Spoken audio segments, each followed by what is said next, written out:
The opening unfolds slowly, like the first soft light of dawn spreading over an ancient landscape.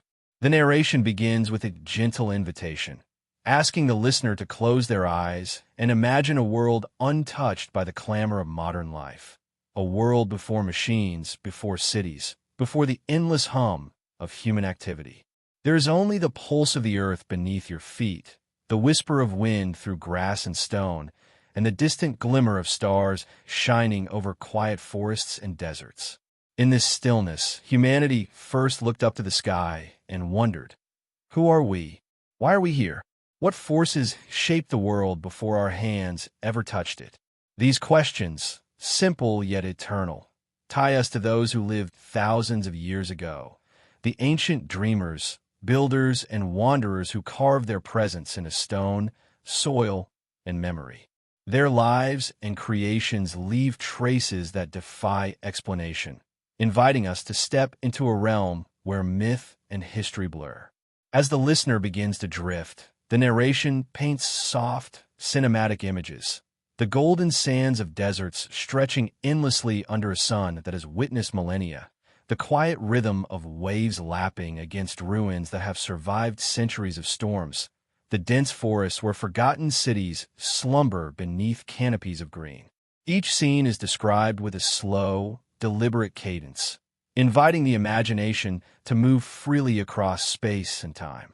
The script emphasizes contrasts that awaken curiosity, light against shadow, movement against stillness, the known world versus the hints of the unknowable. There is a delicate balance here, an acknowledgement that while some mysteries have been partially unraveled, many more remain, silently waiting beneath layers of dust, coral, and memory.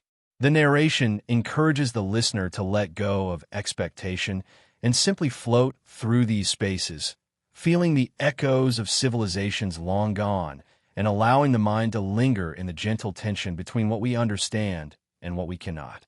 The section deepens with reflections on human fascination with the past. Stone monuments rise from the earth like frozen waves of intention, geometries etched with precision that suggest an understanding of mathematics, astronomy, and cosmology far beyond what we often credit to ancient peoples. These structures, whether pyramids, temples, or statues, are more than physical constructions. They are vessels of thought, memory, and imagination. The narrator emphasizes this quietly, in a voice that lulls rather than shocks. To walk among them is to touch the past, to sense the rhythms and ambitions of minds long extinguished. Each artifact becomes a portal, a way of bridging the gap between the present and the distant past, between what is known and what lies in shadow. Listeners are encouraged to ponder not just the mechanics of construction or the identity of the builders, but the deeper, intangible questions. Why did these civilizations invest so much of themselves into forms that would outlast their own lifetimes? What were they trying to communicate, and to whom? The narrative weaves in examples of human ingenuity and enigma, grounding abstract reflection in tangible wonders. The Great Pyramid of Giza aligns with stars with an almost impossible precision. The Moai statues of Easter Island loom silently, their eyes once inlaid with coral, watching eternally across plains and cliffs. Underwater, the Yanaguni Monument lies hidden, its terraces and staircases carved in perfect symmetry, inviting questions about lost civilizations. Across continents, megalithic temples hum softly with acoustic resonance, their chambers built to capture vibrations in ways modern scientists are still discovering. Each of these wonders is described in immersive detail, with attention to texture, scale, and atmosphere. The weight of stones, the rough edges of limestone, the shimmer of light on water, the hum of the wind through ancient ruins. These descriptions are slow and deliberate, designed to evoke both curiosity and relaxation, blending awe with calm meditation. Alongside these wonders, the narration gently acknowledges the limits of human knowledge. Despite centuries of study, debates, and technological advances, some mysteries refuse to be fully explained. Scholars may offer theories, and scientists may propose mechanisms, but for every answer, new questions arise. The voice remains soft and measured, emphasizing that this is not a tale of sensationalism or fear, but of wonder and reflection. The listener is encouraged to sit with ambiguity, to let the gaps between fact and speculation linger as spaces for imagination. There is comfort in this uncertainty, a recognition that the universe and human history are more complex than our frameworks can contain, and that mystery itself is a vital, enduring part of human experience. The section also meditates on the emotional resonance of ancient mysteries. Stone, sand, and water are not just inert materials. They are carriers of memory. They record labor, devotion, and the intimate thoughts of people long gone. When we gaze upon a statue or step across a carefully laid temple floor, we are connecting with countless generations of effort and intention. The narrator evokes this feeling in a calm, almost whispering tone, suggesting that perhaps the greatest magic of these artifacts is not in their construction or alignment, but in their ability to make us feel a part of a continuum that stretches across millennia. Listeners are invited to reflect on their own place in the story of humanity, to sense the vastness of time, and to marvel at the persistence of curiosity and creativity. Soft contrasts are threaded throughout. The permanence of stone versus the fleeting nature of life. The vastness of deserts and oceans against the smallness of human bodies. The clarity of observed patterns against the shadows of uncertainty. These contrasts heighten the meditative quality of the narration, giving the mind gentle points of focus without tension or alarm. The section gradually weaves in the promise of what is to come, that the journey will take listeners to places both familiar and impossible, where the boundaries between history and myth, science and wonder, slowly dissolve. The pacing remains calm, measured, and rhythmic, in keeping with the sleep-friendly tone, so that curiosity is piqued without excitement overriding tranquility. As the narration draws the opening to a close, the music swells subtly, blending natural soundscapes with soft, harmonic tones. The voice reflects on the paradox at the heart of ancient mysteries. They are at once fully real, tangible, measurable, and studied, and wholly enigmatic, eluding complete understanding. The listener is encouraged to surrender to this paradox, to embrace the sense of quiet awe it evokes, and to allow the mind to wander freely among the sands, stones, and waters of the ancient world. The final lines invite a sense of anticipation, a gentle pull toward the first deep dive into a civilization whose monuments continue to baffle, inspire, and mesmerize. The builders of the Great Pyramid of Giza, whose precision and ambition still defy logic, yet remain undeniably real. By the end of this expanded section, the listener is fully immersed in the world of the ancients. They are prepared not just to learn, but to feel, to imagine, and to drift through history with a calm mind and open heart. The tone is intentionally slow and lyrical, designed to relax yet engage, to prepare for the deeper mysteries to follow. Every word, pause, and image has been selected to balance curiosity with comfort, ensuring that the journey into the strangest ancient mysteries begins not with shock, but with wonder. The sands of Egypt shimmer beneath the golden sun, stretching endlessly until they meet the horizon. Out of this vast and silent sea of dust rises something impossible, a structure so immense and deliberate that it seems to have been placed there by forces beyond human hands. The Great Pyramid of Giza stands as a riddle carved into the heart of time itself, its sharp lines cut through the desert air, as precise today as they were thousands of years ago. The narrator's voice drifts slowly, describing how each stone weighs several tons, yet fits into place with such exactness that not even a blade of metal can slide between them. It is a monument of balance and perfection, built by people who, according to what we know, should not have been capable of such feats. In the calm rhythm of the narration, the listener is guided into the heart of the mystery. How, with no cranes, no steel, and no advanced machinery did the ancient Egyptians raise more than 2 million blocks in a perfect alignment with the stars. The pyramid's sides point almost precisely to true north. Its proportions mirror complex mathematical constants, and its internal chambers reveal an understanding of geometry and engineering that surpasses explanation. Scholars attribute this to remarkable organization, vast labor forces, and centuries of refinement. Yet, even among experts, quiet wonder remains. Some details, the hidden shafts aligned to Orion's belt, the acoustics of the king's chamber, the unexplained traces of advanced survey techniques, whisper of something we still cannot fully grasp. The voice remains soft, unhurried, weaving through theories like a gentle tide. Some say the pyramids were more than tombs. Perhaps they were instruments, machines of resonance, repositories of cosmic energy, or libraries encoded in stone. Others believe they are mathematical messages, connecting Earth to the heavens. The balance between the logical and the mystical becomes a lullaby for the mind, each possibility unfolding like a dream. The narration never insists, only invites the listener to feel the vastness of human potential, or perhaps something beyond it. As the desert wind blows through the ancient corridors, the imagery turns more intimate. One can almost hear the echo of chisels against limestone, the murmur of workers chanting prayers to forgotten gods. Time bends here. The ancient and the modern coexist under the same eternal sun. The narrator pauses, allowing silence to fill the space where certainty cannot go. What if the true mystery of the pyramids is not how they were built, but why they endure? Why they continue to draw the gaze of every generation, as if they were meant to remind us of something we've long forgotten. The section closes with a shift in tone, a bridge between earth and sea, sand and water. As the sun sets over the golden horizon, the narrator suggests that not all wonders rest upon land.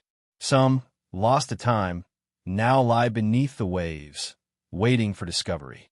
The sound of distant surf fades in, and the story drifts toward the next enigma, the sunken ruins of a city that should not exist at all. Beneath the restless waters of the East China Sea, just off the coast of Japan's Yonaguni Island, lies a world that should not exist, a place where the line between nature and design blurs into something beautifully unsettling. The narration drifts gently, describing divers gliding through clear blue depths, their lights sweeping across vast stone terraces and staircases carved with impossible precision. There, under layers of coral and time, rises what appears to be a city. Immense platforms, sharp angles, and pathways that seem to lead nowhere. Some call it the Yonaguni Monument. Others, more daringly, call it Atlantis of the East. But as the music hums softly beneath the voice, one truth remains. No one can say for certain who made it, or if anyone did at all. The listener is guided deeper into the currents that whisper secrets of the past. The narrator describes the monument's enormous steps, its flat surfaces etched with symmetry rarely found in nature. Could wind and water alone sculpt such geometry? Geologists argue yes, that the monument is a natural formation created by tectonic activity and centuries of erosion. Yet archaeologists and divers who have touched the stone disagree. They speak of tool marks, of patterns resembling temples and streets, of what might once have been inscriptions now blurred by time. Every viewpoint carries weight, yet neither side can fully explain the other. In this uncertainty, the mystery lives and breathes. The calm tone carries a sense of drifting between worlds, between certainty and imagination, science and story. The narration paints scenes of what might have been a thriving city before the last ice age, its people building temples and altars before the ocean swallowed their world. Perhaps they watched the sea rise inch by inch, helpless to stop it, leaving behind their monuments as final messages to the future. Or perhaps it is only nature's masterpiece, a coincidence so perfect that it feels deliberate. The listener is encouraged not to decide, but to feel, to let the unknown wash over them like the tide. As the divers move through narrow corridors of stone, the light filters in rippling gold and blue, creating an illusion of movement in the ancient walls. The water hums softly, a reminder that the sea remembers what land forgets. The narrator lingers on this thought, that beneath every ocean, there may be civilizations erased from history, their stories resting quietly in the dark. The Earth's crust shifts, the waves rise and fall, and humanity's oldest chapters remain sealed in silence. The section ends with a slow ascent, both literal and emotional. As the divers return to the surface, sunlight shimmers through the waves, a bridge between the known and the unknown. The narration wonders if perhaps our fascination with lost cities is really a reflection of ourselves, our longing to rediscover something buried deep within our own origins. The ocean fades into the sound of wind, and the scene transitions gently to another remote island, where giants of stone stand against the horizon, staring forever toward the sea.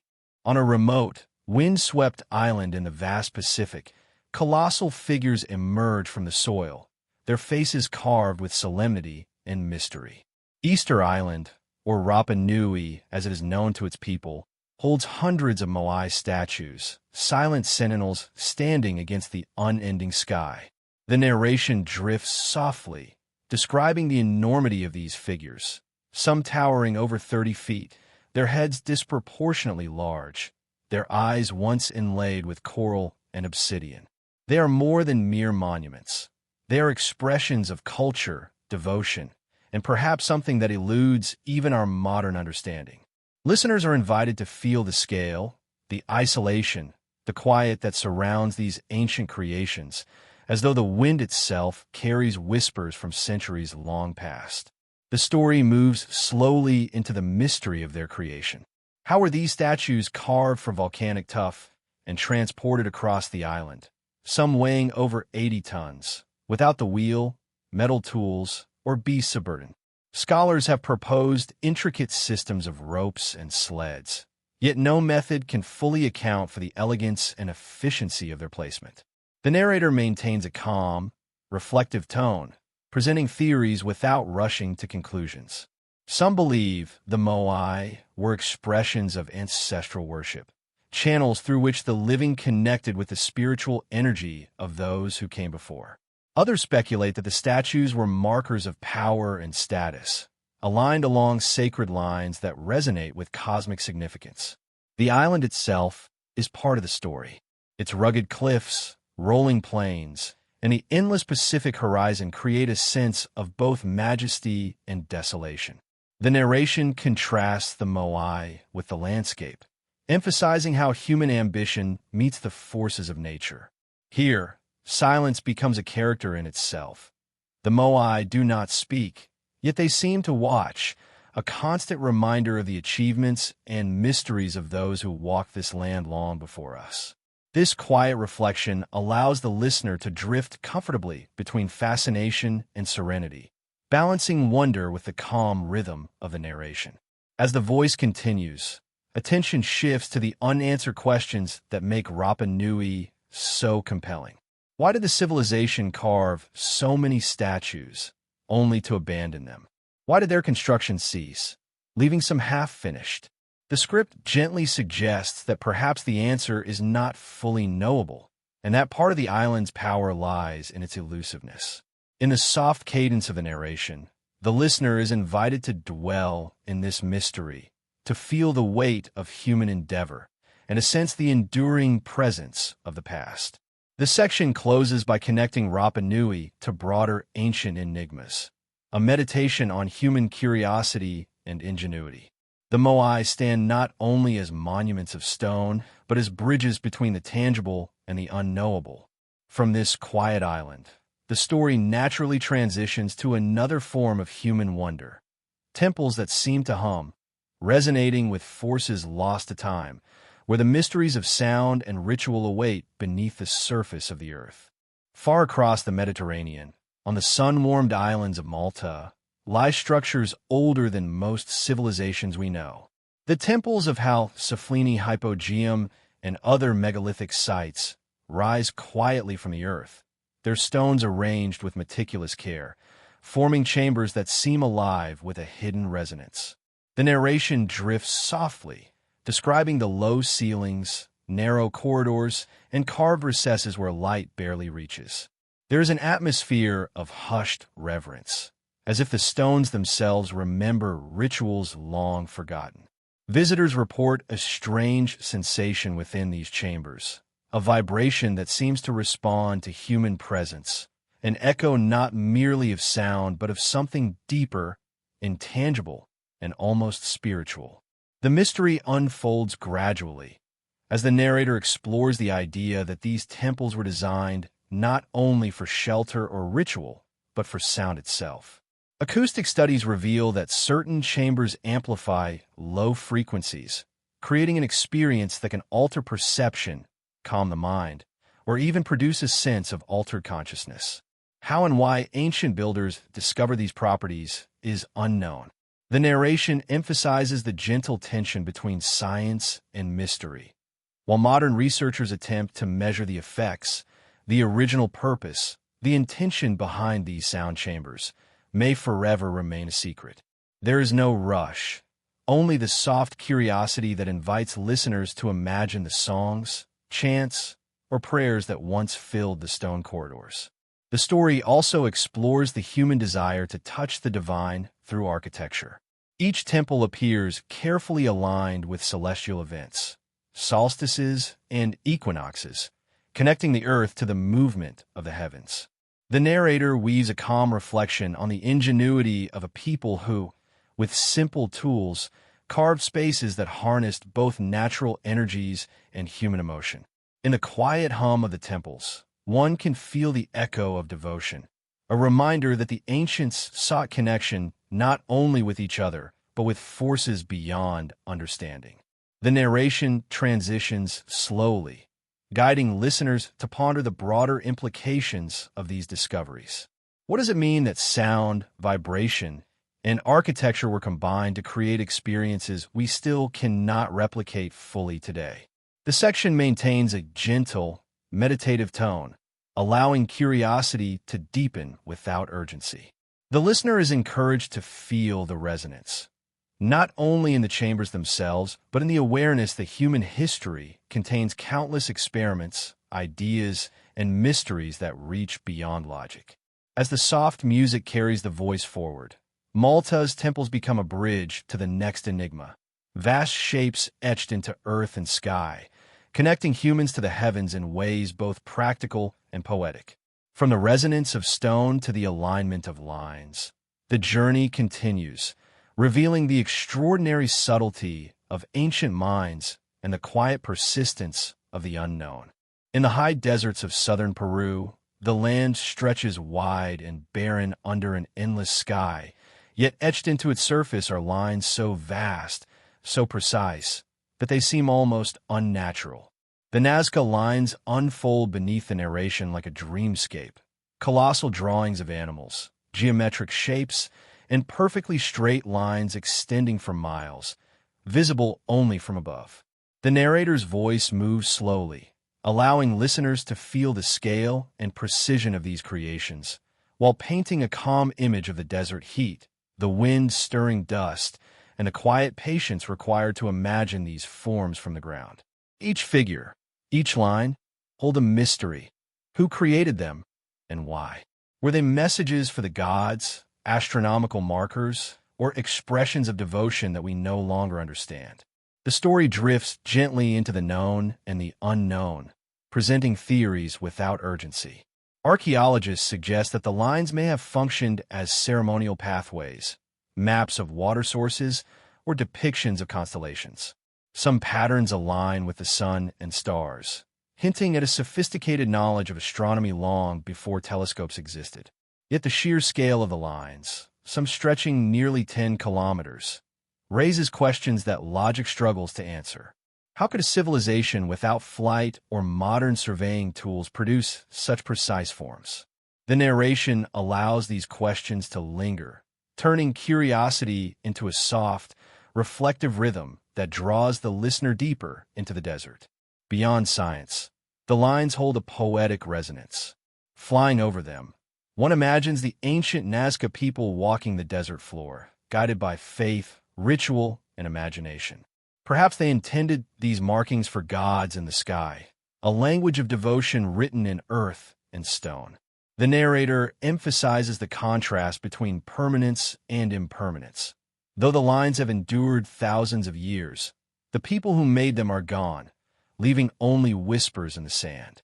This quiet tension between creation and disappearance is part of what makes them so haunting, so compelling, and so hypnotically beautiful for those willing to observe and wonder. As the section unfolds, attention turns to the interaction between human intent and the natural environment. The desert itself becomes a partner in creation, its flat expanses allowing the Nazca people to leave messages that still defy explanation. Wind and erosion, which could have erased these works, instead preserve them, maintaining a delicate balance between fragility and endurance. The narrator's voice encourages contemplation. These lines are not simply drawings, but invitations. Invitations to consider what humans can achieve when guided by curiosity, devotion, and a sense of connection to forces greater than themselves. The section concludes by bridging the terrestrial with the celestial, leading naturally toward the next enigma. A map drawn centuries later that depicts lands long hidden beneath ice, connecting human ingenuity across time and space. From the lines of the desert to the charts of a distant ocean, the story continues to explore how ancient civilizations encoded knowledge and mystery into the world around them, leaving puzzles that call to every generation that follows. Far from the deserts and highlands, across oceans and centuries, lies a curious piece of parchment that seems to defy both time and reason. The Piri Reis map, drawn in 1513 by a Turkish admiral and cartographer, depicts the coastlines of South America and, astonishingly, parts of Antarctica, long before the continent was officially discovered. The narration moves slowly, almost reverently, describing the delicate lines, the meticulous detail, and the accuracy of the depiction, which includes features invisible beneath today's ice sheets. The map is more than a chart. It is a whisper from the past, a silent testament to knowledge that should not have been known. The listener is invited to drift into the wonder of this anomaly, feeling both the precision of human observation and the lingering enigma that surrounds it. The story explores how the map was created. Piri Reis claimed to have compiled it from older sources, including charts that may have originated centuries earlier. Yet scholars remain puzzled. How could knowledge of distant coasts, particularly Antarctica's ice-free shoreline, have reached anyone in the early 16th century? The narration balances the tension between historical documentation and mystery, presenting the map as both a product of careful scholarship and an artifact that hints at forgotten or lost sources. Perhaps earlier civilizations had greater geographical understanding than modern history allows. Perhaps it is a coincidence. The section does not demand answers. It allows the listener to dwell in the quiet space where logic falters. As the narration continues, attention shifts to the wonder of human curiosity and the relentless pursuit of mapping the unknown. The map becomes a symbol of exploration, ambition, and the human desire to reach beyond visible horizons. Every line and coastline invites speculation. Every annotation suggests a story now lost to time. The narration encourages reflection on the nature of knowledge itself. How much is preserved, how much is forgotten, and how the past continues to communicate through subtle traces like ink on parchment. There is a soothing rhythm in imagining this distant admiral tracing the world's edges by candlelight, piecing together fragments of wisdom from ages past. The section closes by connecting the Piri Reis map to broader themes of ancient ingenuity, from monuments aligned with stars to geoglyphs etched in deserts, to devices of remarkable precision. Human civilizations have repeatedly demonstrated knowledge that challenges modern assumptions. The map acts as a bridge, guiding the listener from terrestrial enigmas to mechanical marvels, a world where intellect, imagination, and mystery coexist. As the narration fades, the focus shifts to the Antikythera mechanism, a corroded lump of bronze pulled from a sunken ship, whose complexity rivals anything produced in the modern age and deepens the sense that the ancients were far more sophisticated than we often give them credit for. Beneath the waves off the coast of the Greek island of Antikythera, a corroded mass of bronze lay hidden for centuries, waiting silently to reveal its secrets. Pulled from a shipwreck in 1901, this unassuming artifact would eventually astonish the world. The Antikythera mechanism, a device of extraordinary complexity that seemed centuries ahead of its time. The narration drifts slowly, describing the intricate gears and dials, the tiny inscriptions worn by time, and the astonishing precision with which the device could predict celestial events. It is a machine that encodes the movements of the sun, moon, and planets with accuracy rivaling modern instruments. For listeners, the voice encourages a calm awe, allowing the mind to linger on the fact that such sophistication existed over 2,000 years ago, long before the industrial age. The story unfolds gently into the mystery of its origin. Who built this device, and for what purpose? Scholars have reconstructed the mechanism, revealing its capability to track eclipses, the cycles of the Olympiads, and even the complex patterns of the moon's motion. Some suggest it was used for astrology or ritual. Others argue it was an advanced teaching tool or calendar for the elite. The narration balances these theories, never imposing a single conclusion, but letting the listener drift among possibilities. The calm, meditative rhythm evokes the act of discovery itself, unearthing knowledge from obscurity, piecing together human ingenuity that defies expectation. Attention turns to the broader implications of the mechanism. It is not merely a scientific curiosity, but a symbol of lost knowledge, evidence that the ancients possessed understanding far beyond what history credits them with. The narrator emphasizes the contrast between what we know and what we have yet to uncover, creating a subtle tension between logic and wonder. In imagining the hands that crafted the gears, the quiet workshops lit by oil lamps, and the careful calculations etched into bronze, listeners are invited to feel both connection and reverence for minds long gone. The section gently explores the philosophical resonance of the Antikythera mechanism. Perhaps it was a message across time, a reminder that human curiosity and ingenuity are constants, echoing across millennia. As the narration softens, it draws parallels to other mysteries of precision and purpose, from stone monuments to celestial alignments. The Antikythera mechanism becomes a bridge, guiding the listener from the measured logic of gears to the symbolic power of sacred sites.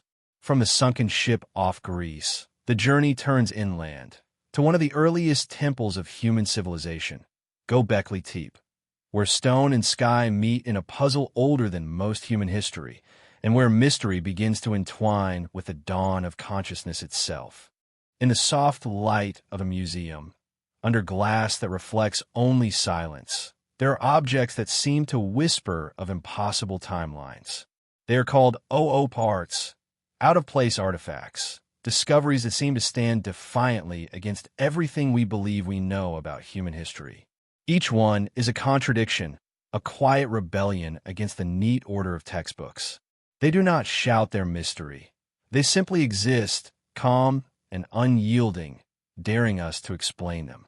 The story of these strange objects begins not in myth, but in the dust of discovery.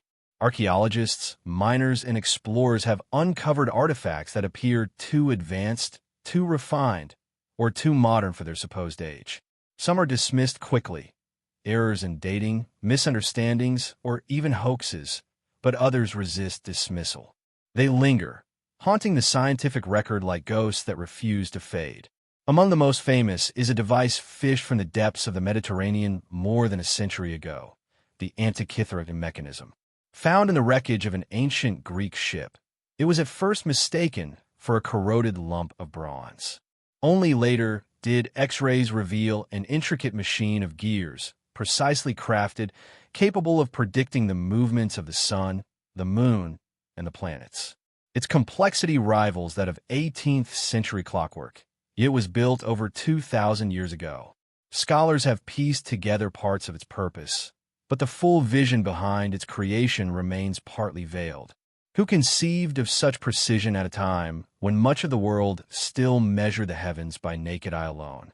The Antikythera mechanism stands as a paradox, proof of brilliance, yet also a reminder of how much brilliance has been lost. Other relics are even more elusive. In the deserts of Egypt, small polished discs made of rock crystal have been discovered. Lenses, some claim, capable of focusing light. In Mesopotamia, fragments of strange alloys hint at metallurgical knowledge far beyond what should have existed. And in the rolling fields of Scotland, a small stone sphere, carved with perfect symmetry and complex geometry, lies mute. Dozens like it have been found, but no one knows why they were made. The human hand is visible in each curve, yet the human intent is obscured. Sometimes the mystery is not in the artifact itself, but in where it was found. Deep in layers of rock thought to be millions of years old, reports have surfaced of metallic spheres, chains, and even hammers embedded within ancient strata. Most of these claims hover in uncertainty, their documentation fragmentary or their origins disputed. Yet their stories persist, carried in the current of curiosity. They remind us that the line between skepticism and wonder is often as thin as the dust that covers a fossil. The fascination with OO parts lies not just in their physical presence, but in what they suggest about memory, how civilizations rise, create, and vanish, leaving behind fragments that confuse those who come after. Perhaps human knowledge is not a steady climb, but a tide, advancing and receding, erasing and rewriting. What if entire chapters of technological and scientific understanding have already come and gone, leaving behind only the faintest residue of what once was? The thought is both unsettling and beautiful, like realizing that the stars we see tonight may have already died. It is easy to dismiss these artifacts as coincidences or errors, yet something about them captures the imagination with irresistible pull. The Antikythera mechanism, for instance, is not alone in its enigma. In 1902, miners in South Africa unearthed small metallic spheres with engraved parallel lines, perfectly balanced, some made of an alloy unknown to local geology. Scientists remain divided. Natural formations or remnants of ancient craftsmanship. The question remains unanswered, suspended between the worlds of science and story. Elsewhere in India, a delicate iron pillar stands near Delhi, over 1,600 years old and remarkably free from corrosion. In a world where iron rusts within decades, its resistance defies simple explanation. Metallurgists have studied its composition and discovered traces of phosphorus that slow oxidation. But even now, the exact method used to produce it is not fully understood. It stands as a quiet sentinel, reminding us that the ancients knew things we have forgotten, that progress is not always a straight road forward. The deeper one wanders into this gallery of impossible things, the more one senses a pattern, not of deception, but of complexity. These objects invite a kind of humility. They do not demand belief in lost continents or forgotten gods. They simply insist that we look again, that we admit the limits of what we truly know. Each artifact becomes a mirror, reflecting both our curiosity and our ignorance. Consider, too, the psychological side of the mystery. Humans crave stories that bridge the gaps between known facts. We are drawn to anomalies because they promise that the world is larger, stranger, and more alive than we are taught. Out-of-place artifacts become vessels for imagination, a way to feel that the ancient world still breathes beneath our own. They remind us that discovery is not only about science, but about wonder itself. Some researchers propose pragmatic explanations. The Antikythera mechanism, they say, was not a singular miracle, but the surviving trace of a broader Greek tradition of mechanical experimentation, one mostly lost to time. The crystal lenses could be decorative. The metallic spheres could be natural concretions shaped by pressure. These are logical arguments, measured and careful. Yet logic alone cannot erase the shiver one feels when standing before an artifact that seems to belong to another age entirely. Sometimes, mystery survives reason, not because reason fails, but because the human mind longs for the horizon beyond it. The tone of this exploration is not meant to argue for the supernatural or alien, but to dwell in the space between certainty and awe. Each object, whether explained or unexplained, tells the same story: humanity's relentless curiosity.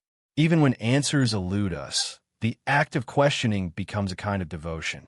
In every gear of the Antikythera mechanism, in every flawless curve of the stone sphere, there is the same pulse, the desire to understand our place in time. In the end, OOP arts are less about disproving history than expanding it. They remind us that history is not a wall of facts, but a living sea of interpretation. For every mystery resolved, another stirs quietly beneath. The artifacts that seem to defy logic do not truly defy it. They challenge its boundaries, urging us to think more deeply about what civilization means. Perhaps what is out of place is not the artifact, but our assumption of how linear progress must be. When the lights dim and the museum doors close, these objects remain in the dark, patient as they have been for centuries. The silence around them feels almost deliberate, as if they are keeping a secret, not of technology or lost empires, but of perspective. They remind us that knowledge is fragile, that understanding can vanish, and that wonder is its own kind of truth. And so the camera lingers on them, the bronze gears gleaming faintly, the polished spheres resting in quiet balance, the iron pillar catching moonlight. They do not demand explanation. They simply are.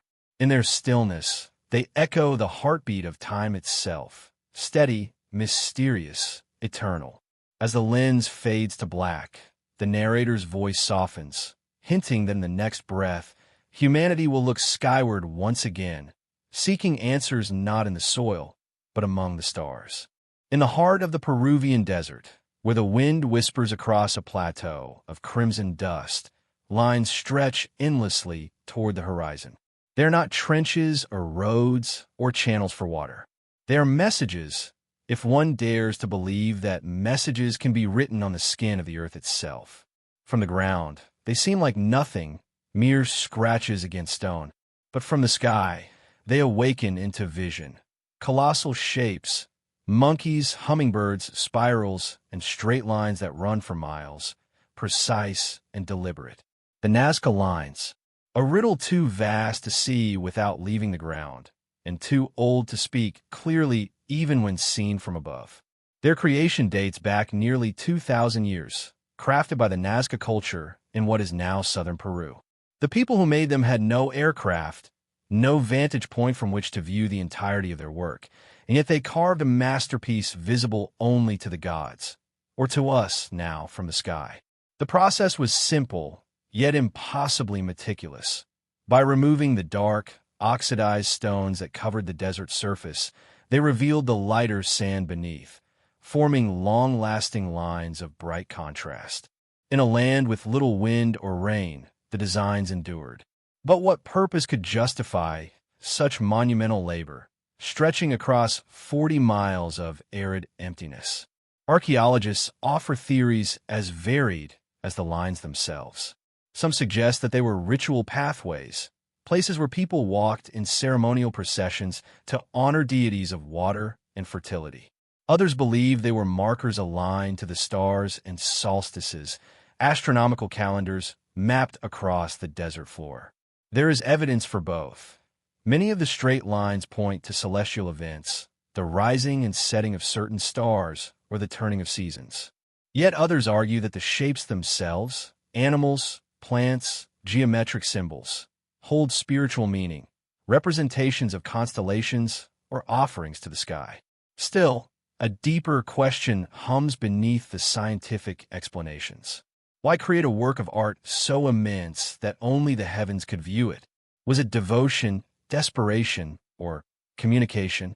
The Nazca people lived in one of the driest places on Earth, dependent on underground water channels known as puquios.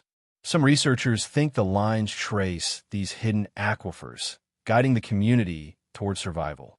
Others believe they were prayers, inscribed on the earth in the hope that the gods of rain might finally answer. In this view, the lines were not meant to be seen from above by human eyes at all. They were meant to be seen by the divine. As the sun sets over the plateau, the lines fade into shadow, invisible once more. From a plane, they appear again like the faint etchings of a forgotten language. The hummingbird stretches its wings, the spider reaches across the sand, and the long, straight lines converge like arrows pointing nowhere. To look upon them is to feel the weight of both intention and mystery. Someone made these thousands of years ago, believing that they mattered, that they meant something that has since dissolved into silence. The first modern discovery of the Nazca lines came in the early 20th century, when pilots flying over the desert noticed strange patterns below. Among them was a German mathematician named Maria Reich, who would dedicate her life to studying and preserving the lines. She spent decades mapping them, cleaning them by hand, and trying to decode their meaning. To her, the desert was a vast observatory, the lines functioning as a celestial calendar that recorded the cycles of the stars. Her dedication became legend, an echo of the ancient devotion that first created the lines. And yet, not all are content with terrestrial explanations. Some theories, born from imagination and wonder, propose that the Nazca lines were landing markers for ancient visitors, messages or beacons meant for beings who looked down from the heavens. These ideas capture popular fascination, though they lack scientific foundation. But perhaps their persistence reveals something deeper about the human spirit, the wish that the mystery might remain unsolved, that some part of the world might still defy logic. The lines invite such dreaming, because they dwell at the crossroads of art, faith, and geometry, a place where reason and reverence intertwine. If one could walk them, slowly, tracing each line beneath the wide desert sky, the air itself would seem to shimmer with memory. You might imagine the Nazca people working in quiet unity, guided not by aerial view, but by ritual knowledge passed down through generations. Perhaps they sang as they worked, aligning each path with the stars as they rose. Perhaps they believed that in making the invisible visible, they were bridging the gap between earth and sky. Every footstep carved intention into the dust. Every line was a prayer, written not in ink but in silence. At night, when the stars ignite above the desert, the connection becomes undeniable. The same constellations that ancient astronomers tracked still glide across the black dome. The lines seem to mirror them, as if reflecting the heavens on the ground, a cosmic symmetry that joins sky and soil. Some scholars have even noted parallels between the animal figures and known constellations. It is as if the Nazca understood something fundamental about perspective, that what is written in the heavens is also written in the earth. The beauty of the Nazca lines lies in their ambiguity. Each theory, from the practical to the mystical, adds a layer rather than removing one. Perhaps their purpose was not singular but manifold, a fusion of astronomy, ritual, and art. Perhaps their greatest meaning is not in what they say, but in what they make us feel, that ancient people, separated from us by millennia, gazed upon the same sky and sought to speak to it. They too longed for connection, for meaning in the vastness. When one views them from the air, the lines seem perfect, eternal. But on the ground, they are fragile, just a few inches deep, vulnerable to erosion and time. This contrast between grandeur and delicacy feels like a reflection of the human story itself. We build, we create, we hope our marks will last, even as the wind erases our footsteps. The Nazca lines endure because the desert, indifferent and vast, has preserved them. But their meaning, like the people who made them, remains buried in silence. As the camera drifts slowly over the desert, the shapes begin to blur in the distance, merging with the red sands and the long shadows of twilight. The narrator's voice softens, suggesting that perhaps not every mystery is meant to be solved. Some are meant to be felt, to awaken wonder, to remind us of the delicate thread that connects humanity across ages. The Nazca lines are not merely a puzzle to decode, but a testament to imagination, devotion, and the desire to be seen by something greater than ourselves. The wind sighs across the plateau once more, smoothing the edges of the ancient drawings. The desert remains still, keeping its secret. Somewhere far above, the stars will slowly through the dark sky, tracing their own lines across eternity. And in the silence between heaven and earth, the mystery endures, not in defiance of reason, but in harmony with it. For there is beauty in what we do not fully understand. In the vastness of that unknowing, the story of the Nazca lines continues, infinite and serene. In the quiet halls of museums and laboratories, beneath the hum of lights and the soft rustle of gloves against ancient bone, scientists have begun to uncover secrets buried not in stone or sand, but in flesh, preserved, petrified, or written in the invisible script of DNA. The genetic record of ancient humanity is a tapestry older and stranger than we once believed. For within it lie anomalies, whispers of lineages that seem to come from nowhere, mutations that should not exist, and traits that appear too early or vanish without trace. They are the biological echoes of mysteries as deep as any carved in rock.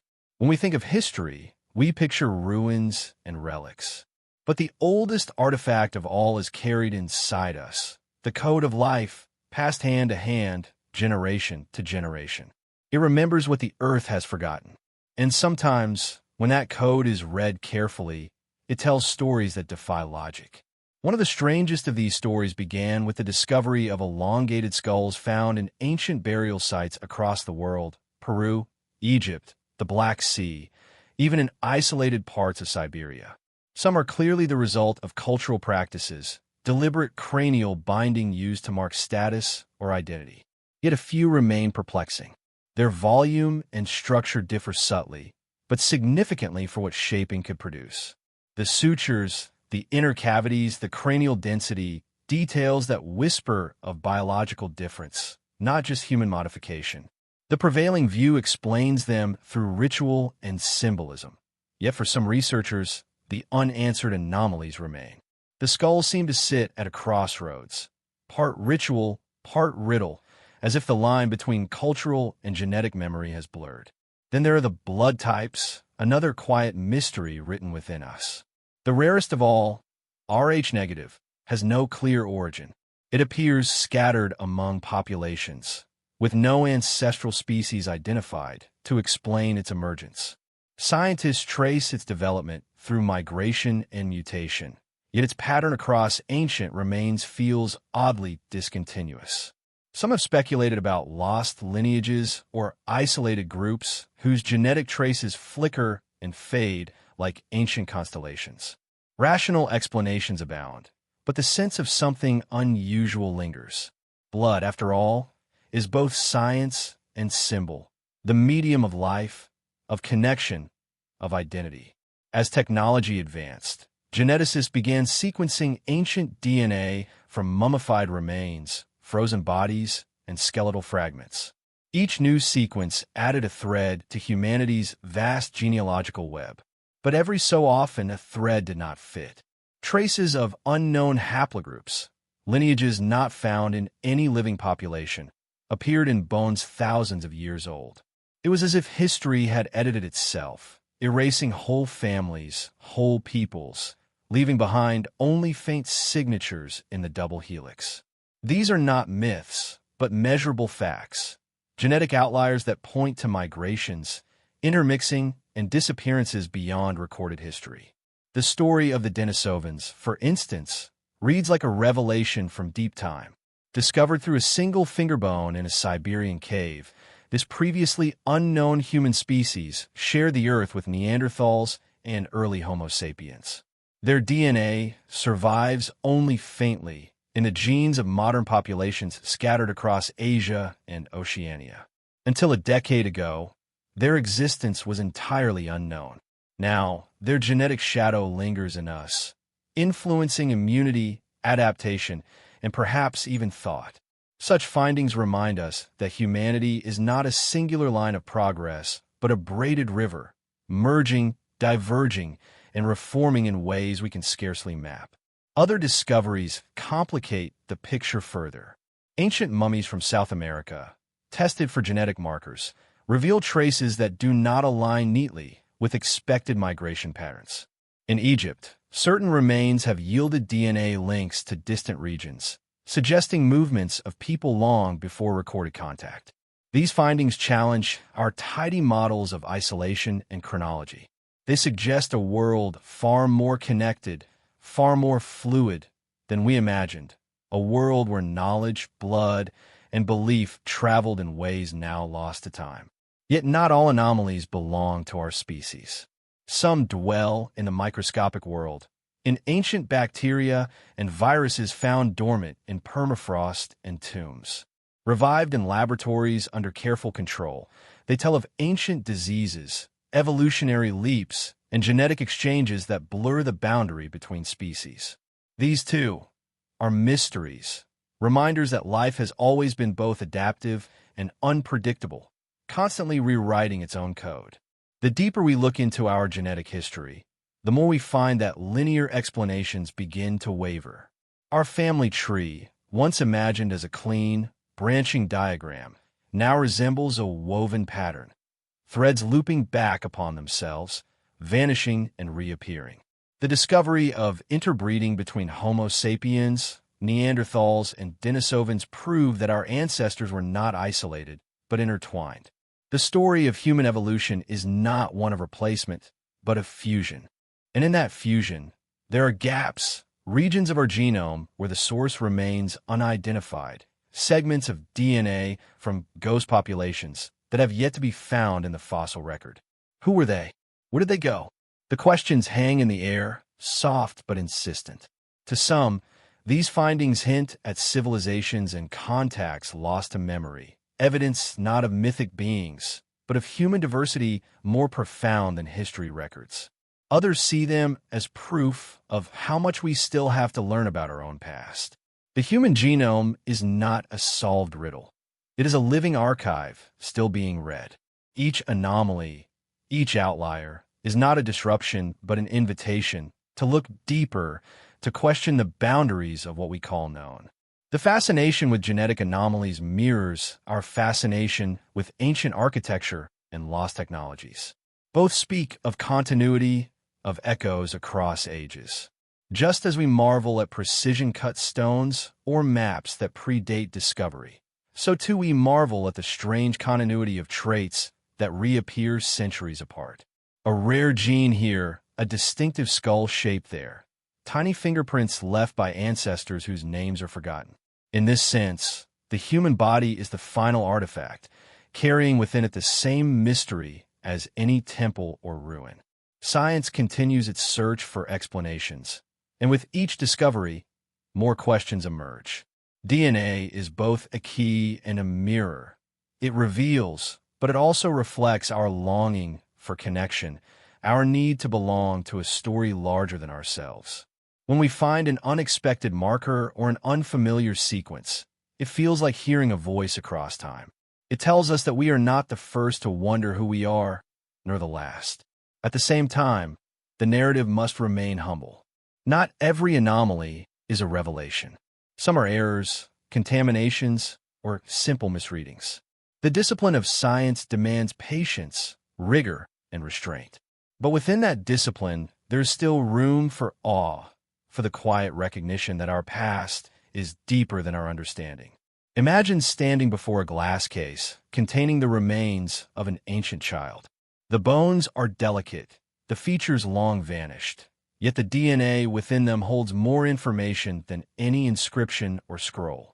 It carries the memory of climates, migrations, even emotions encoded in survival. It is a message written not in words, but in chemistry, a story that transcends all language. As the night deepens, the narrator's voice softens, reflecting on the fragile beauty of inheritance. Within every human heart beats a sequence billions of years in the making, shaped by oceans crossed and mountains climbed. The anomalies, the unexpected patterns, are not errors in that design.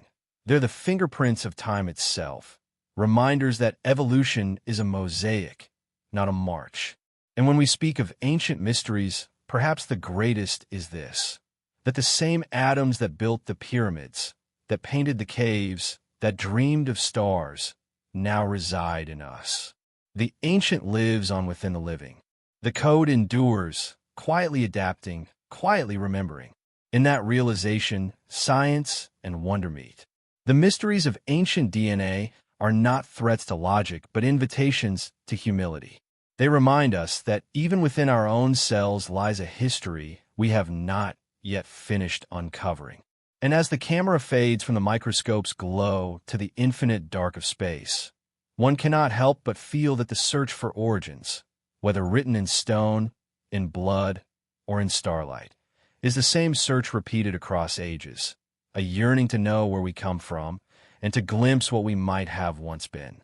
Across the world, from windswept plains to jungle clearings, ancient stones stand in silent alignment with the sky. They mark the rising of the sun, the tilt of the seasons, the slow turning of the stars. Long before telescopes or compasses, humans built monuments that could read the heavens with astonishing precision. These places, scattered across continents, tell the same story in different tongues, that our ancestors were not merely watchers of the cosmos. They were its interpreters, its architects. Their tools were shadows, sunlight, and the patience to watch centuries unfold. Their calendars were the stones themselves. In England, the early morning mist drifts across Salisbury Plain. Through it, a ring of megaliths looms. Stonehenge, the ancient observatory whose stones align perfectly with a midsummer sunrise. The structure is over 4,000 years old, yet its builders engineered it with a sophistication that still confounds modern minds. Each solstice, sunlight pierces the heel stone and floods the inner circle, marking the longest day of the year. Archaeologists can trace its phases of construction, its human labor, but not its original intent. Was it a temple, a clock, a bridge between heaven and earth? Even now, the answer lies somewhere between science and myth. Far south, in the Egyptian desert, another monument stands like a cosmic instrument, the Great Pyramid of Giza. Its four sides align almost perfectly with the cardinal directions, deviating by mere fractions of a degree. For centuries, scholars have marveled at this accuracy, achieved without compasses or modern surveying tools. The shafts within the pyramid point toward specific stars, the belt of Orion, the North Star, suggesting not just astronomical awareness but reverence. To the ancient Egyptians, the heavens were not separate from life. They were the domain of gods, and the king's soul, in death, would ascend through the stars to join them. Each alignment, each stone, was both architecture and theology, a map to eternity. In the desolate sands of southern Egypt, the site of Nabta Playa predates Stonehenge by nearly 1,000 years. Here, a circle of stones arranged around a central axis marks the summer solstice, reflecting a deep understanding of celestial cycles. Archaeologists believe it may be one of the world's earliest known astronomical observatories, built by nomadic herders who tracked the movement of the sun to predict rains and the migration of animals. That such precision emerged in pre-dynastic Egypt reminds us that science began not in cities but beneath open skies, where survival itself depended on reading the language of light. Across the ocean, in the heart of the Yucatan, the Maya built temples that could measure time with almost obsessive perfection. The Pyramid of Kukulkan at Chichen Itza stands as their greatest celestial sculpture. Each year, on the equinox, sunlight falls across the pyramid steps in such a way that a serpent of light seems to descend from the heavens. This dance of shadow and illumination was no accident. It was designed, calculated, encoded into stone. The Maya tracked planets, predicted eclipses, and devised calendars more accurate than those of Europe for centuries afterward. Their concept of time was cyclical, infinite, a wheel turning within wheels. For them, to measure time was to understand the divine. In the highlands of Peru, the ancient people of Machu Picchu built the Intihuatana, the hitching post of the sun. It was a carved stone pillar aligned precisely to the solar year. During the equinox, the sun stands directly above it, casting no shadow. To touch, it was to connect with the spirit of the cosmos. The Incas saw the sun not as distant fire, but as a living ancestor, bound to their crops, their health, their fate. Through this alignment, they kept time not by numbers, but by relationship, the balance between heaven and earth, light and dark, life and decay. Further east, in the arid lands of Chaco Canyon in North America, the ancient Pueblo peoples etched spirals into cliff faces. These petroglyphs, illuminated by sunlight through narrow slits in the rock, marked solstices and equinoxes. When the light struck the spiral center, it signaled change, the shifting of seasons, the need to plant or harvest. To those who carved them, these alignments were both practical and sacred. Each ray of light carried meaning, a whisper from the sky. What unites these sites, scattered across millennia and continents, is not coincidence, but consciousness, a shared awareness of cosmic order. The ancients looked upward not merely to wonder, but to synchronize their lives with the rhythm of the universe. They built temples and monuments not just for worship, but for alignment, for connection.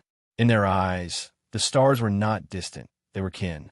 Modern science often explains these alignments through mathematics, astronomy, and cultural need. Yet even within scientific understanding, there remains something ineffable about such precision.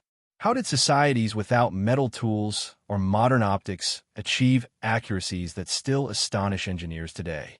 Some say it was a matter of generations, patient observation, handed down through oral tradition.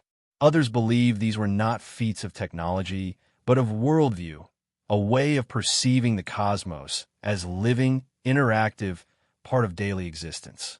The ancients knew the sky as we know our own reflection.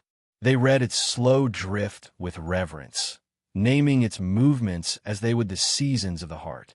The Milky Way was a river, the stars were fires of the ancestors, and each eclipse was a reminder that even the sun could vanish and return. By observing, they became participants in the great cycle. Every ritual, every monument, was a gesture of belonging. In some sites, precision verges on the uncanny. The alignment of the Great Pyramid with true north is more accurate than many modern buildings designed with advanced instruments.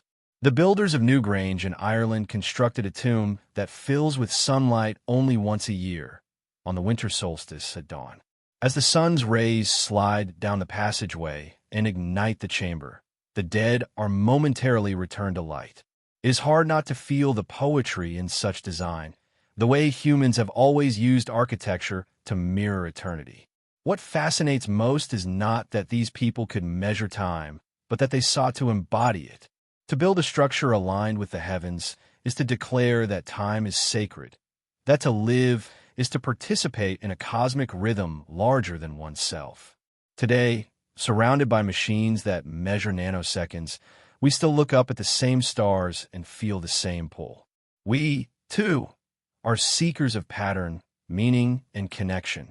Some theorists have suggested that ancient astronomers inherited knowledge from an earlier, forgotten civilization, a culture that once mapped the heavens with scientific clarity before vanishing into myth. The idea of a lost age of astronomy persists in whispers about Atlantis or pre-Ice Age cultures. While no evidence confirms it, the notion speaks to a deeper truth that intelligence, curiosity, and creativity have been constants of the human spirit since time began.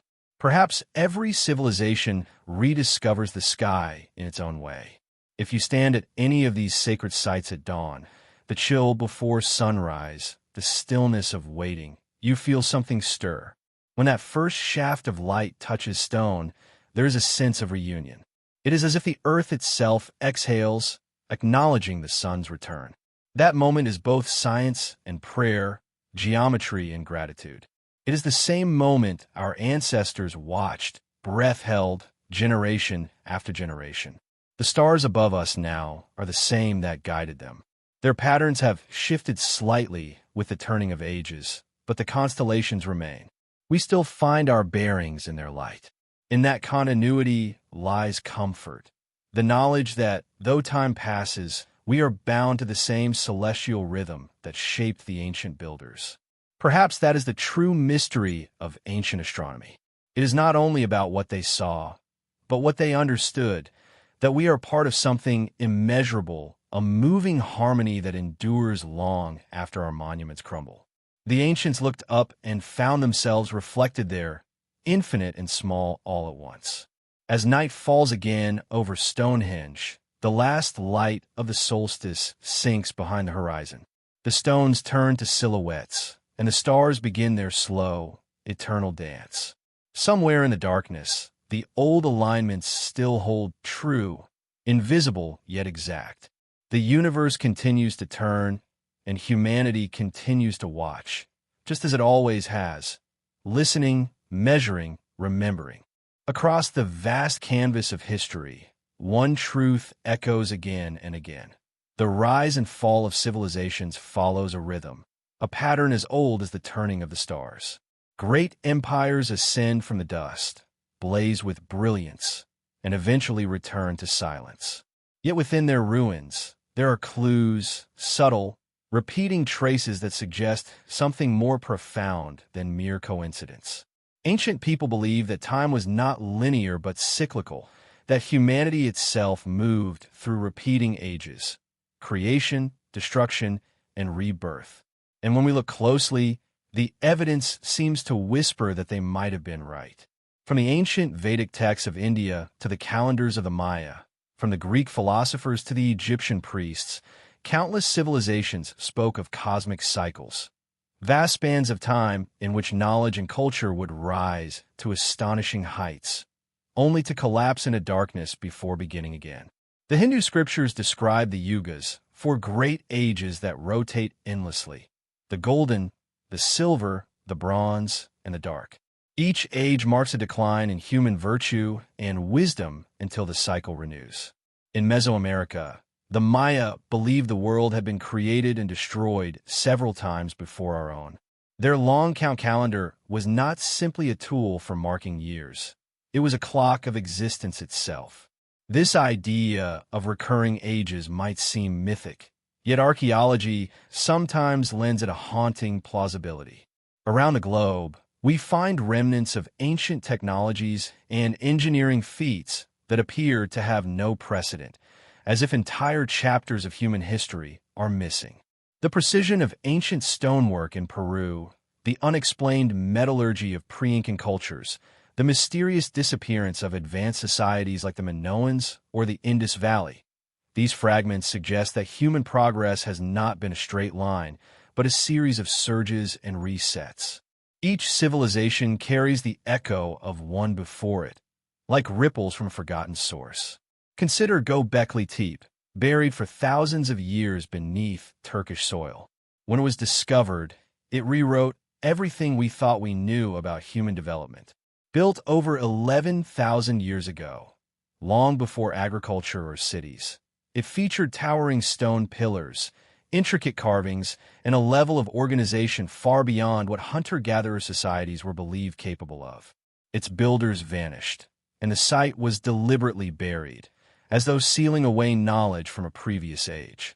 If such sophistication existed at the dawn of civilization, how many other chapters have been lost to time, erased by floods, ice, or fire? The concept of a global cataclysm ending one age and beginning another runs deep in ancient myth. Nearly every culture speaks of a great flood. The Sumerians, the Hebrews, the Greeks, the Native Americans, the Chinese. The details differ, but the theme remains. The world was cleansed, and survivors carried fragments of lost wisdom into the next dawn. Perhaps these stories were not metaphors, but memories, distorted recollections of a real event, such as the melting of glaciers at the end of the last ice age, which raised sea levels and submerged coastlines across the world. Beneath the waves near India's Gulf of Cambodge, and off the coasts of Japan and Cuba, lie ruins that may hint at cities swallowed by rising seas thousands of years before recorded history began. What makes these patterns so mesmerizing is how they blur the line between mythology and evidence. The ancients spoke of repeating cycles not as superstition, but as a kind of cosmic science, a recognition that time itself breathes, that creation and decay are inseparable. Even in the ruins of our most rational monuments, like the pyramids or megaliths, there is a symbolic symmetry, alignment with celestial rhythms, dedication to eternal recurrence. They remind us that the ancients didn't see themselves as living in isolation, but as participants in an eternal loop of beginnings and endings. Modern science, too, has found its own forms of cycles, climate oscillations, solar patterns, magnetic reversals, even mass extinctions that occur rhythmically across geological time. It seems nature itself operates through repetition, and so perhaps does civilization.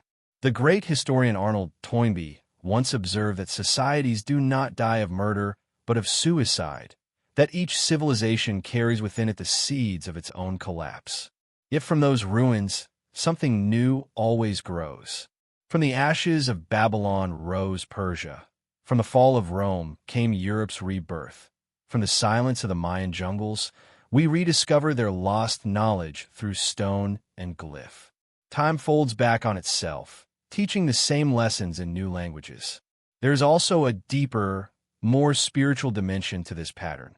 The belief that humanity's journey through cycles is not merely historical, but evolutionary. The ancients may have seen civilization as a form of collective consciousness rising and falling through stages of awareness. In this sense, the fall of an age was not the end, but a necessary forgetting, a descent into shadow that prepares for renewal. Just as the moon must vanish before it waxes again, knowledge must sometimes be lost before it can be rediscovered. Perhaps that is why every new age looks back at the old and sees mystery where there was once understanding. Even today, when we study ruins and decode myths, we are participating in that same cycle, reviving fragments of what was once known.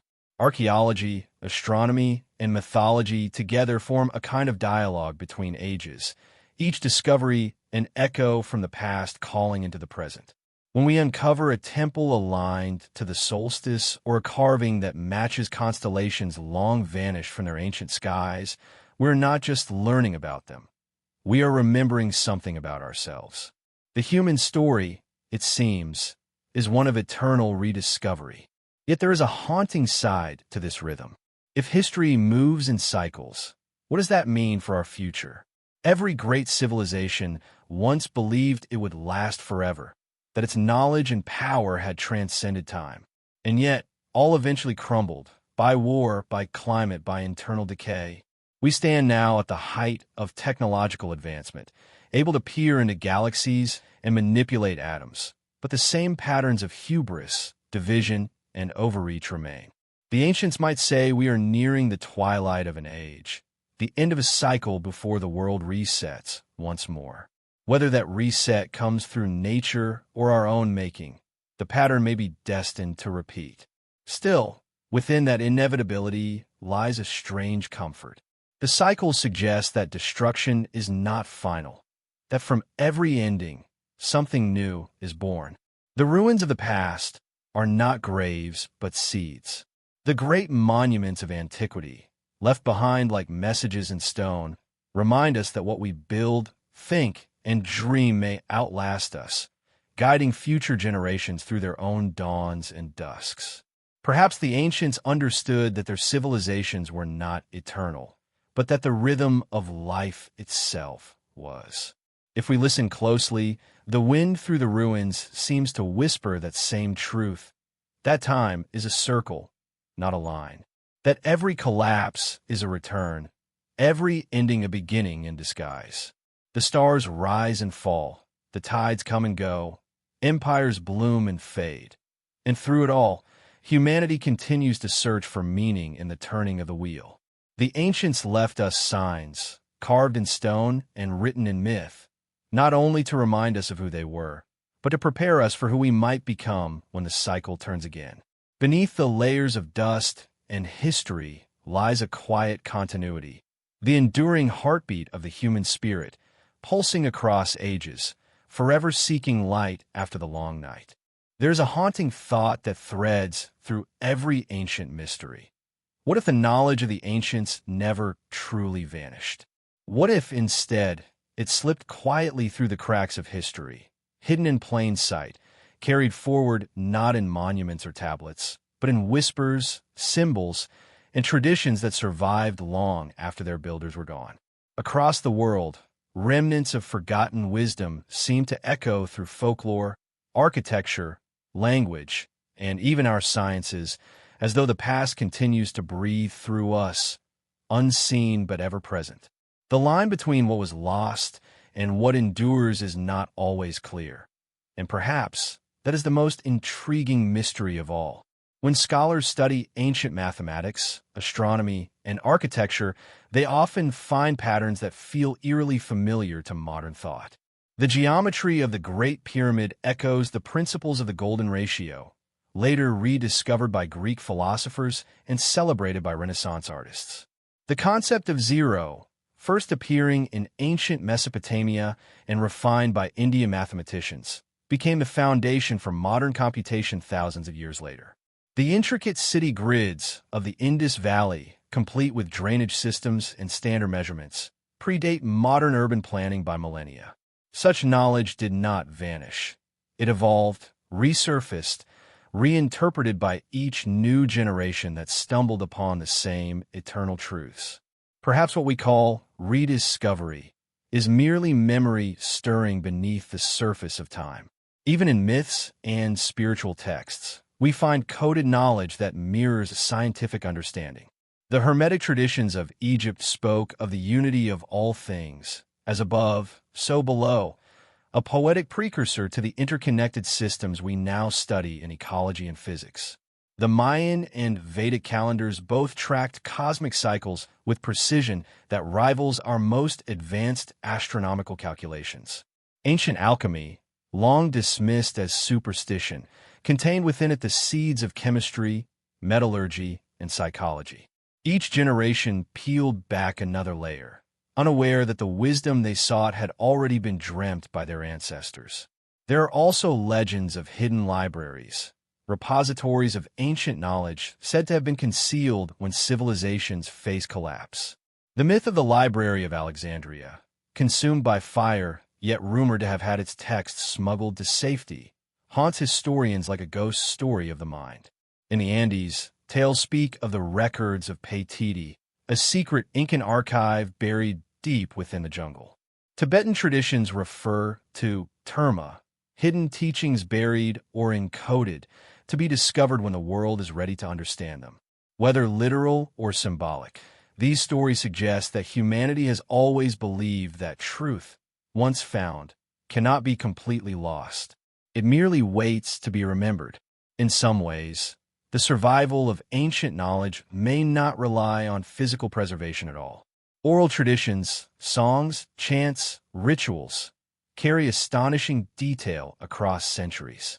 Polynesian navigators memorized thousands of stars to cross oceans without maps. Aboriginal songlines map entire continents through melody and story. Such forms of wisdom resist decay because they live in the human voice, the human memory. They evolve, but they endure. Even when empires fall and libraries burn, the essence of their knowledge continues to hum softly through culture, myth, and art. Modern discoveries sometimes reveal startling continuities between past and present. The ancient Greek Antikythera mechanism, a clockwork device from over 2,000 years ago, functioned as an early analog computer, tracking celestial movements with uncanny precision. When it was first found, scientists could scarcely believe such technology could exist in antiquity. It stood as proof that advanced engineering did not begin with the modern age, but rather was part of an older lineage of experimentation and observation. In a way, every new technological leap feels like a reawakening of old insight, a spar from forgotten fire.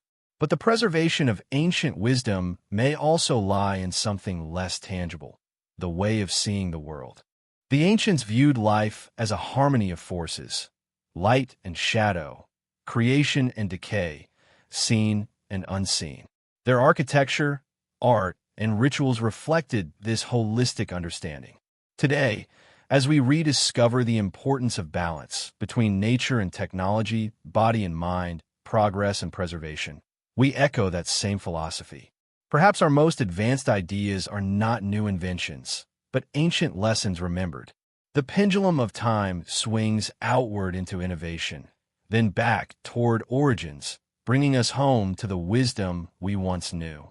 Even science, for all its modern rigor, carries faint traces of ancient curiosity. When physicists describe the universe as vibrating energy, or when astronomers trace the birth of stars from cosmic dust, they speak in the same tones as mystics who once said the world was born of sound and light. Quantum theory and ancient mysticism, separated by thousands of years, both grapple with the unseen patterns that bind reality together. It is as if knowledge itself is cyclical, expanding, fracturing, and returning to unity in endless rhythm. Throughout history, there have been figures who seem to bridge the gap between old and new, carrying torches from one age to another. Leonardo da Vinci studied geometry and anatomy, as if uncovering truths older than civilization itself. Isaac Newton, father of modern physics, spent as much time decoding alchemical symbols as he did inventing calculus. Their genius did not appear in isolation. It grew from a lineage of ideas stretching back through Greece, Egypt, and Babylon. The modern mind, for all its complexity, still walks roads paved by the ancients. And so, we begin to see the continuity. Every culture builds upon a foundation it only half remembers. Ancient temples, once thought to be primitive, turn out to be acoustically perfect. Myths dismissed as fantasy reveal historical truth when decoded. What we call progress is often the rediscovery of something perennial, something that never truly left us. The world's mysteries are not buried in the past. They are alive, woven into our present understanding. Yet there is humility in this realization. If the ancients held wisdom that we are only now beginning to comprehend again, it suggests that the line between advancement and amnesia is fragile. Knowledge is not a possession. It is a living current that must be kept flowing. When civilizations grow too proud, too detached from wonder, the current falters. The ancients knew this, which is why they enshrined their understanding in stone, in myth, in sacred alignment, ways to anchor eternity in the temporal.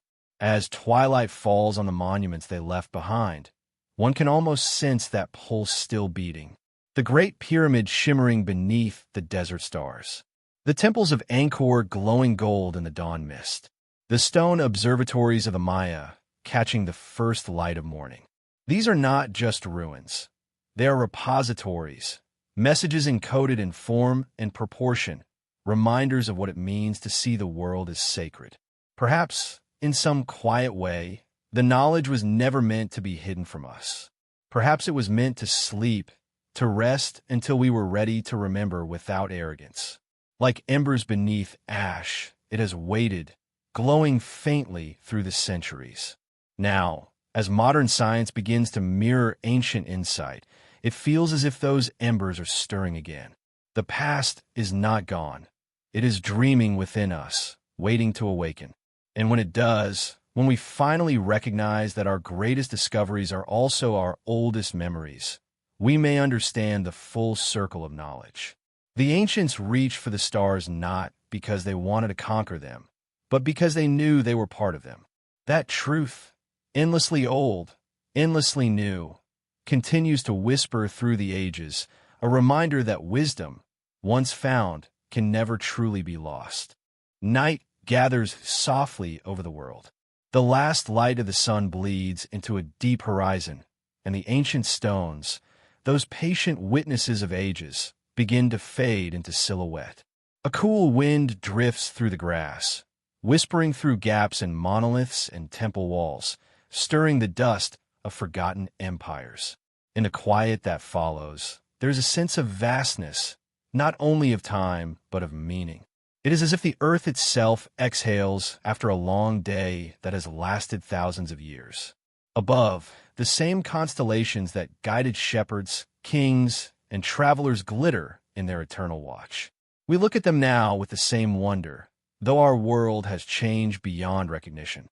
The ancients measured these stars with simple tools and infinite patience. We measure them with satellites and equations. And yet, for all our sophistication, the feeling is the same, the slow awakening of awe that intimates sense that we are small but part of something grand. The mysteries of the past remind us that curiosity is our oldest inheritance. Across centuries, we have tried to interpret the silence of the ancients. Their monuments remain, but their voices have gone.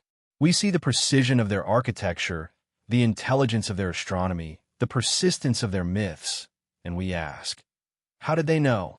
What did they believe? What compelled them to build on such a scale, to carve their devotion into the bones of the earth? The answers lie somewhere between reason and reverence. Perhaps they built not to display knowledge, but to preserve wonder, to remind those who followed that life is not only to be lived, but to be understood as part of a greater harmony. When one walks among the ruins of ancient worlds, there is a curious feeling of both distance and closeness.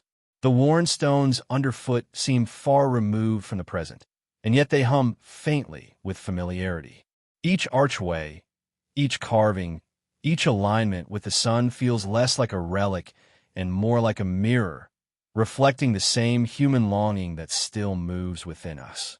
They sought eternity in stone. We seek it in data and light. But the impulse is the same, to make sense of what cannot be contained, to hold the infinite in our hands, if only for a moment.